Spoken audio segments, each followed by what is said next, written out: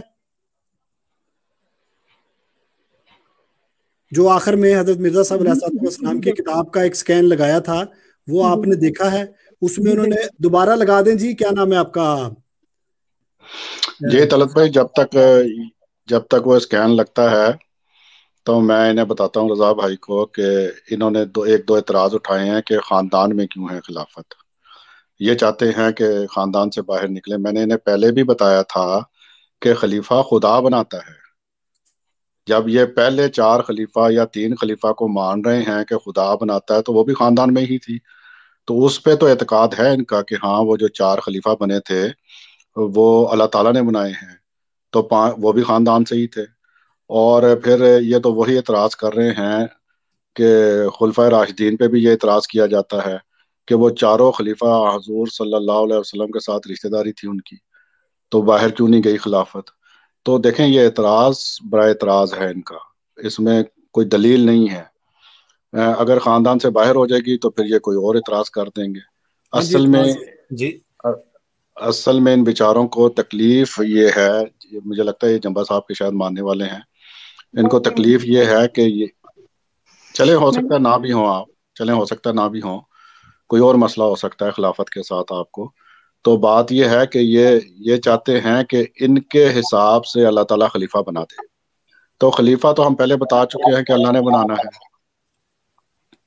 جی ایک چیز میں بھی عرض کرنا چاہتا ہوں، وہ یہ ہے کہ دیکھیں کسی نے حضرت خلیفۃ المسیح رابع رحمہ اللہ سے پوچھا کہ اسلام میں جو ایک اہم دن ہے جمعے کا دن، مقدس دن یا یہ کل اسلامی دن ہے، وہ جمعے کا ہی کیوں ہے، کوئی اور کیوں نہیں؟ تو حضور نے یہ جواب دیا کہ اگر وہ ہفتے کا دن ہوتا نا، پھر لوگوں نے پوچھا تھا ہفتہ ہی کیوں ہے، اتوار کیوں نہیں؟ تو بات یہ ہے کہ اگر لگاتار 4 خلیفہ حضرت مسیح موعود علیہ السلام کی بلڈ لائن میں سے اللہ تعالیٰ نے چنے ہیں، جو کہ انتخاب کے ذریعے چنے گئے ہیں، نہ کہ وہ خود سے کھڑے ہو گئے جی کہ مجھے خلیفہ مان لو اور سب نے کہا جی جی ہم نے آپ کی اطاعت کر لی، ہم آپ کے مطیع ہیں، ایسا تو نہیں ہوا۔ تو لیکن اگر ایسا بھی نہ ہوتا کہ چاروں میں سے چاروں کے چاروں ہی جو خلیفہ اول کو چھوڑ کے جو چاروں کے چاروں ہیں وہ حضرت مسیح موعود علیہ السلام کی بلڈ لائن میں سے نہ ہوتے بلکہ باہر سے ہوتے، پھر ایک نیا اعتراض اٹھ جانا تھا کہ جی کہ مرزا صاحب دیکھو ان کی یہ حالت ہے کہ وہ اس قابل ایک بندہ بھی نہیں رہا ان کے خاندان میں کہ وہ خلیفہ بن سکتا، پھر یہ اعتراض آنا تھا۔ تو اعتراضات ایسے ہوتے ہیں جو کہ تھمنے کا نام نہیں لیتے۔ جی رضا بھائی، آپ ایک اپنا تعارف کرا دیں کہ آپ حضرت خلیفۃ المسیح الخامس سیدہ اللہ تعالیٰ بنصر العزیز کی بیعت میں ہیں اس وقت؟ جی اس وقت میں بیعت میں ہوں، لیکن میں کوشچن کر رہا ہوں اپنے فیتھ کو۔ ٹھیک ہے، آپ کو میں نے ابھی عبارت ایک لگائی تھی، وہ آپ نے پڑھی ہے حضرت مسیح موعود علیہ الصلوۃ والسلام کی؟ جی میں نے پڑھی ہے۔ اب میرا ایک کوشچن ہے، اب آپ نے میری ایک آج سن لیں. حضرت عمر کا ایک واقعہ ہے کہ حضرت عمر جب یروشلم فتح ہوا ہے تو وہ گئے ہیں، اور وہ جب یروشلم پہنچے ہیں تو ان کا جو غلام تھا، ایک خادم نہیں تھا، غلام تھا، وہ گدھے کے اوپر یعنی اس کی باری آ گئی کہ وہ اونٹ پہ بیٹھے، اور جو حضرت عمر ہے کہ وہ گدھے پہ بیٹھے. تو حضرت عمر رضی اللہ تعالیٰ عنہ نے جو ہے وہ اس خادم نے یہ کہا یا غلام نے یہ کہا کہ آپ امیر المومنین ہیں، تو آپ ایسے کریں کہ آپ میری جگہ لے لیں، تو مجھے اسی پہ بیٹھے رہنے دیں گدھے پہ. تو انہوں نے کہا نہیں، قیامت والے دن میرا بوجھ تم اٹھاؤ گے. تو وہ گدھے پہ انٹر ہوئے. یہ میں ایک تھوڑا سا مجھے واقعہ ایکسٹینڈ کر لینے دیں. پھر آگے جب انٹر ہو گئے یروشلم میں، تو جو مسلم فوجیں تھیں انہوں نے فتح کی ہوئی تھی جگہ، اور جب وہ جگہ فتح ہوئی تھی تو انہوں نے کہا، جو اس وقت جو بھی جنرل تھے، مجھے نام نہیں ان کا یاد، انہوں نے ان کو قمیض دی، کرتا وغیرہ، کہ آپ جب پیش ہوں گے تو اچھا آپ کے پاس لباس ہونا چاہیے، کیونکہ جو حضرت عمر کا لباس تھا اس کے اندر پیوند لگے ہوئے تھے. لیکن حضرت عمر نے کرتا چینج کیا، باہر نکلے خیمے سے، لیکن پھر انہوں نے وہ اپنا پرانا کرتا اٹھایا، تو انہوں نے اور وہ پرانا کرتا پہنا، اور جو نیا ہے وہ دوبارہ دیتے ہوئے کہا کہ ہمیں خدا نے عزت اسلام کی وجہ سے دی ہے اور نہ کہ اس کرتے کی وجہ سے. تو اگر یہ جو اب میرا کوشچن یہ ہے کہ جب اتنا انصاف ہو رہا ہوتا ہے کہ اب خلیفۃ المسیح خامس جن کو اس وقت جماعت خلیفہ کہہ رہی ہے، اب آپ دیکھیں ان کی گاڑی. آپ نہیں کہہ رہے ان کو خلیفہ؟ میں بھی کہہ رہا ہوں، لیکن کیا یہ اس کے برابری پہ جو حضرت عمر جی، کی میں رضا بھائی میں آپ کو جواب لے رضا بھائی میں ایک منٹ، رضا بھائی سے ایک سوال ہے. رضا بھائی، آپ نے یروشلم دیکھا ہوا ہے جہاں حضرت عمر گئے تھے؟ ان کا مائک بند ہے. رضا بھائی؟ جی، میں نے اسرائیل کی کافی ویڈیوز وغیرہ دیکھی ہیں، کیونکہ ان کے نہیں، مطلب خود مشاہدہ نہیں کیا ہوا آپ نے؟ نہیں، میں نے مشاہدہ نہیں کیا. خلیفہ وقت کی زندگی کا خود مشاہدہ کیا ہوا آپ نے؟ جو ویڈیوز ہمارے تک پہنچتی ہیں انہی سے مشاہدہ کیا. مطلب خود آپ نے مشاہدہ نہیں نا کیا ہوا، مطلب سنی سنائی باتیں ہیں آپ کے پاس، یا ویڈیو دیکھی ہوئی ہیں آپ نے؟ جو ویڈیوز دیکھی ہوئی ہیں وہ سنی سنائی کی بات ہے. آپ کی ملاقات بھی ہوئی ہے کبھی؟ جی ہوئی ہے. اچھا، چلے میں اب ان کو جواب دے دیتا ہوں کہ انہوں نے نہ یروشلم کا مشاہدہ کیا. میں نے یروشلم بھی دیکھا ہوا ہے، جو وہاں پہ مسجد بنی ہوئی ہے. حضرت عمر جب وہ چرچ میں ان کو چابیاں وغیرہ دی گئی، میں نے وہ بھی دیکھا ہوا ہے. میں نے خلیفہ وقت کی زندگی بڑے قریب سے دیکھی ہوئی ہے، خلیفہ خامس رحمہ اللہ تعالیٰ کی. میں انہیں بتا دیتا ہوں کہ یہ جو اعتراض کر رہے ہیں نا کہ پیمند لگے ہوں، تو یہ چاہتے ہیں کہ خلیفہ وقت پیمند والے کپڑے پہنے. مجھے صرف رضا صاحب سے یہ سوال پوچھنا ہے کہ رضا صاحب، آپ کے گھر میں کوئی پیمند والے کپڑے یا آپ خود پہنتے ہیں؟ نہیں، آپ کی بھی کوشش ہوتی ہے کہ اچھے سے اچھا کپڑا پہنیں، اچھے سے اچھی گھڑی باندھیں. میں یہ نہیں کہہ رہا ہوں کہ آپ نہ یہ کام کریں، ہر انسان کرتا ہے، ہر دور کے حساب سے خلافت ہوتی ہے. میں آپ کو ایک چھوٹی سی مثال دیتا ہوں خلیفہ رابع رحمہ اللہ تعالیٰ کی. جب خلیفہ رابع رحمہ اللہ تعالیٰ یہاں شفٹ ہوئے ہیں نا پاکستان سے، تو بڑی چھوٹی سی تعداد تھی فضل موسک میں احمدیوں کی، اور بتانے والے نے مجھے بتایا کہ حضور جب گھر سے کیونکہ گھر کے اندر ہی تھا حضور کا گھر، مسجد کے اندر ہی تھا گھر، حضور گھر سے باہر تشریف لاتے تھے تو مسجد کی لائٹ جلا دیتے تھے، ایک ہی لائٹ ہوتی تھی، اور پھر جاتے ہوئے لائٹ بند کر دیتے تھے. تو کسی نے پوچھا تو حضور نے کہا ہمارے پاس اتنے پیسے نہیں ہیں کہ ہم بجلیوں کے بل دیں. یہ تھی خلیفہ وقت کی زندگی. اب میں ایک حضور کا واقعہ آپ کو سناتا ہوں، خلیفہ خامس کا. انہوں نے حضور کا گھر نہیں دیکھا ہوا. پاکستان میں نارمل لوگوں کے گھر بہت بڑے بڑے ہیں. خلیفہ وقت یہاں رہ رہے تھے، تقریباً چوتھے خلیفہ اسی فلیٹ میں رہے ہیں جو مسجد کے اندر ہی تھا، اور یہ خلیفہ خامس بھی اسی میں رہے ہیں، اور چھوٹا سا فلیٹ تھا وہ، ٹھیک ہے، اس کے اندر وہ زندگی گزار رہے تھے. یہاں پہ ہمارے گھر شاید اس سے بڑے ہوں جو نارمل احمدی ہیں. ہمیں بھی تکلیف ہوتی تھی کہ خلیفہ وقت کو ایک اس کے مقام کے مطابق ایک گھر ہونا چاہیے. تو انہوں نے اصل میں نا مشاہدہ خود نہیں کیا ہوا، انہوں نے وہ ویڈیو دیکھی ہیں جو قافلہ جا رہا ہے، ٹھیک ہے نا، وہ بھی شان و شوکت ہی ہے اللہ تعالیٰ کی طرف سے خلیفہ کی. ایک دور تھا کہ خلیفہ وقت سائیکل پہ پھر رہا تھا. اب یہ چاہتے ہیں کہ ان مسلمانوں کی طرح جو کہتے ہیں سنت تو پھر وہ گدے والی ہے، پھر یہ خود بھی گدے پہ پھرنا پڑے گا ان کو حضرت عمر کی طرح. خود پھرنے کے لیے تیار نہیں ہیں، خود یہ جہاز میں بیٹھیں گے، گاڑیوں میں بیٹھیں گے، بسوں میں بیٹھ کے سفر کریں گے، اور خلیفہ وقت سے یہ امید رکھ رہے ہیں کہ وہ حضرت عمر کی طرح گدے پہ بیٹھ کے سفر کرے، سادگی کی ایک زندگی گزارے. دیکھیں اللہ تعالیٰ نے یہ جو ہمیں سہولتیں دی ہیں نا، تو اللہ تعالیٰ کہتا ہے اس سے فائدہ اٹھائیں. اور ہماری یہ کوشش ہونی چاہیے، اور صحابہ کی یہ کوشش ہوتی تھی کہ خلیفہ وقت کو ہر قسم کا آرام دے. وہ ایک بات ان سے میں نے پوچھنا چاہتا ہوں کہ یہ حضور کی بیعت میں بھی ہیں اور اعتراض بھی کر رہے ہیں. بیعت کا معاملہ بیعت کا معنی یہ ہوتا ہے کہ اپنے آپ کو بیچ دینا، اس کی ہر بات پہ لبیک کہنا، ٹھیک ہے نا، اس کے ہر حکم کو ماننا. تو ایک طرف تو آپ یہ اقرار کرتے ہیں کہ میں ہر حکم ماننے کے لیے تیار ہوں، اور دوسری طرف عہد آپ دہراتے اعتراض. ہیں، عہد بھی دہراتے ہیں، معروف فیصلہ جی ماننے کے لیے تیار جی ہوں. ہاں اور جی دوسرا بات ہے، قافلے میں جو گاڑیاں ہوتی ہیں نا میرے بھائی، دکان ساؤ خمید فان آؤٹو میں جو گاڑیاں ساری ہوتی ہیں، وہ ہر ایک کا اپنا ٹھنک ہوتا ہے، اپنا پیٹرول لگا کے جاتے ہیں لوگ. تو آپ بھی شامل ہو جائیں، آپ بھی کسی دن نکلیں، جب حضور ادھر تشریف لائیں، جرمنی سے لگتے ہیں آپ، تو آپ بھی ساتھ شامل ہو جائیں، تو آپ کو کوئی نہیں روکے گا. مجھے تو کسی نے روکا آج تک. مجھے اجازت دیتے ہیں 2 السلام منٹ کے لیے علیکم. پلیز؟ جی کریں. جی جزاک اللہ. سوری ندیم بھائی، میں نے انٹرپٹ کیا ہے. اچھا، یہ عدنان رضا بھائی ہمارے ساتھ شامل ہوئے ہیں، انہوں نے سوال اٹھایا. تو پیارے بھائی، میں آپ کے سوال کو بڑی گہرائی سے سمجھا ہوں. دیکھیں، آپ نے 2 باتیں کی. پہلی بات آپ نے یہ کی کہ اللہ تعالیٰ نے قرآن مجید میں جہاں خلافت کا ذکر کیا ہے وہاں ایک سے زیادہ لوگوں کا ذکر ہے، سنگولر نہیں پلورل کا ذکر ہے. بالکل درست ہے. مطلب یہ ہے کہ ہر دور میں اللہ تعالیٰ خلافت کو بھیجتا رہے گا، اپنے کسی نہ کسی بندے کو بھیجتا رہے گا جو عام انسانوں کی رہنمائی کریں گے، جن کے دل میں یا ذہن میں اس قسم کے سوالات اٹھ جائیں دین کے معاملے میں، اور پھر وہ دوری اختیار کر جائیں. ٹھیک ہے، آپ کو اس ضمن میں احادیث بھی پیش کی ہیں، آپ کا ان کے اوپر بہنے ہی آپ مانتے ہیں ان احادیث کو بھی. اب جہاں آپ کی بات آ جاتی ہے نا پیارے عزیز، یہ کہ دیکھیں میں سمجھتا ہوں اس چیز کو، بعض مخالفین سٹریمز کرتے ہیں صبح شام اور انہی اعتراضات کو آپ لوگوں کے سامنے پیش کرتے ہیں کہ دیکھیں حضرت عمر کا تو کسی نے گریبان پکڑ لیا تھا، وہ خلافت تھی، یہ کون سی خلیفہ ہے کہ جی کوئی بات نہیں سنتے.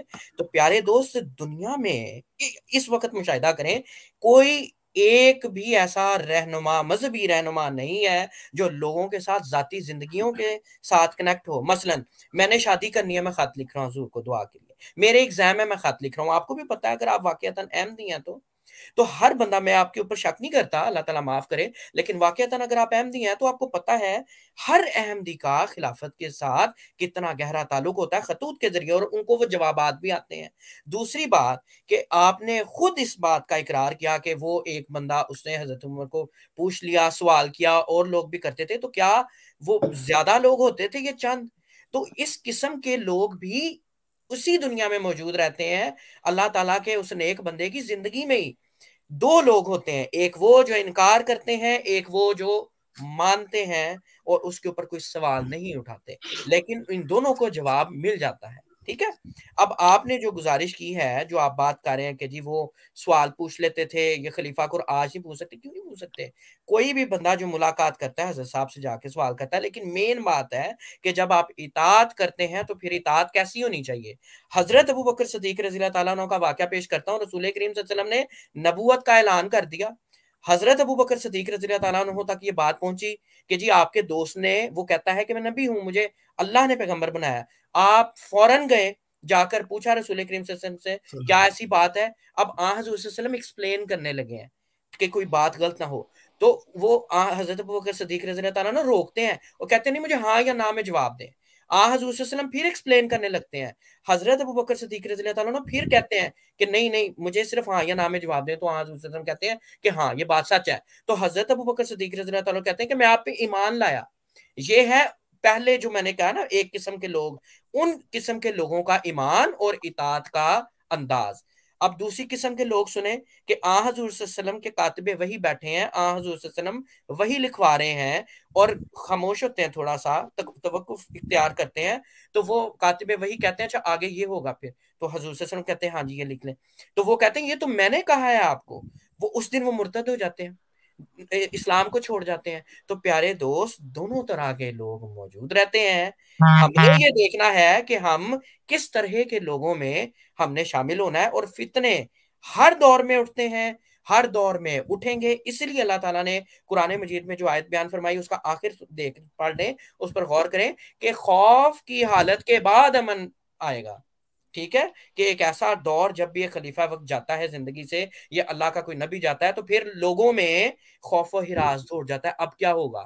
تو پھر اللہ اپنے ایک قائم کردہ چنیدہ بندے کو کھڑا کرتا ہے اور اس خوف کی حالت کو امن میں بدل دیتا ہے. تو دونوں طرح کے لوگ رہیں گے, جو فتنے اٹھاتے ہیں وہ بھی اور جو مانتے ہیں وہ بھی. ہم نے یہ دیکھنا ہے کہ ہم ماننے والوں میں ہوں گے کہ فتنے میں. جزاک اللہ.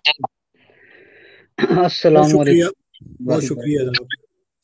جی رضا بھائی, اس سلسلے میں میں اور بھی مزید تھوڑا سا آپ کو بتانا چاہتا ہوں. یہ جو حضرت عمر کے بارے میں, تو اس دور میں ایسے بھی ان پر لوگوں نے نا کوشش کی, جیسے کہ چادروں کا ان کے قد ذرا لمبا تھا, تو لوگوں نے یہاں تک بھی کی. ہر دور میں ہوتے ہیں. یہ دیکھیں اختلافات کیوں ہیں, کیوں ہمارے جو اہل تشیع بھائی ہیں وہ پہلے 3 خلفاء پر تبرہ کرتے ہیں.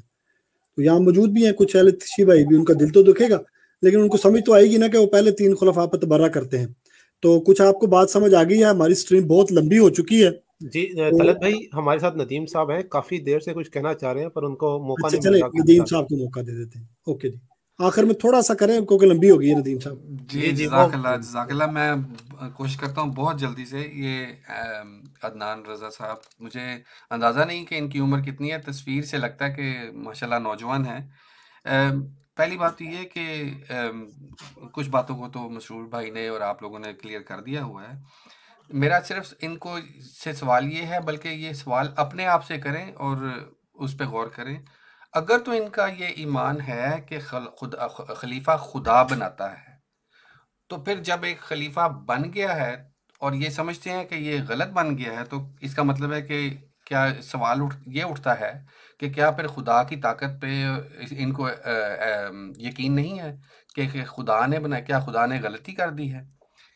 یہ سوال اپنے آپ سے کریں کہ کیا ان کو یقین ہے کہ خلیفہ خدا ہی بناتا ہے.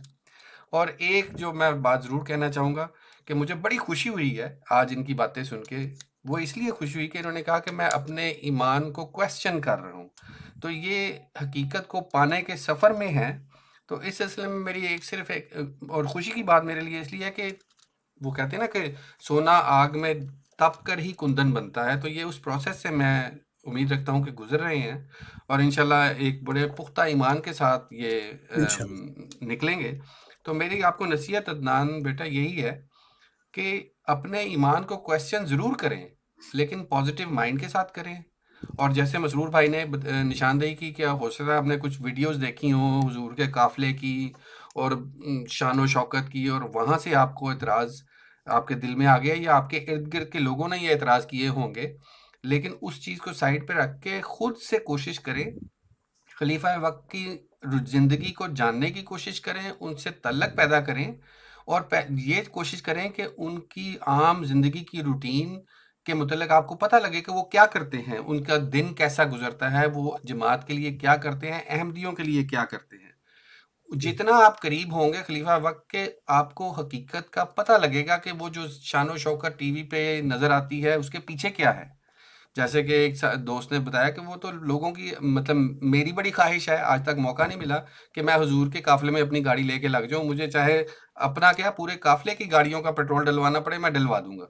تو اس میں حضور بیچارے کو ان کا تو کوئی نہیں, یہ ہماری خواہش ہوتی ہے کہ ہم اپنے خلیفہ کی شان بڑھانے کے لیے کچھ بھی کر سکیں. تو اور آخری بات یہ کہنا چاہتا ہوں کہ آپ ضرور اپنے ایمان کو کویسچن کریں, یہ بھی ایک طریقہ ہے ایمان میں ترقی کا. لیکن جب بیعت کر لی ہے تو اس کا حق بھی ادا کریں. اور یہ جو آپ بحث کر رہے ہیں, میں آپ کو منع تو نہیں کروں گا کہ آپ اس طرح آن لائن آ کریں, لیکن اپنے ارد گرد ڈھونڈیں کسی دوست کو ایسے کو جو آپ کی صحیح رہنمائی کر سکے. اگر ہم لوگوں میں سے کوئی آپ کی رہنمائی کر سکتا ہے یا آپ کی مدد کر سکتا ہے تو ضرور رابطہ کریں.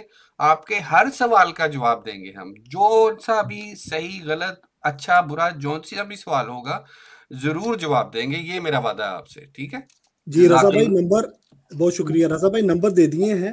اب میری آپ سے یہ درخواست ہے کہ ایز اے احمدی بھائی کہ آپ اس پروگرام کو جو ہم اس وقت سٹریم کر رہے ہیں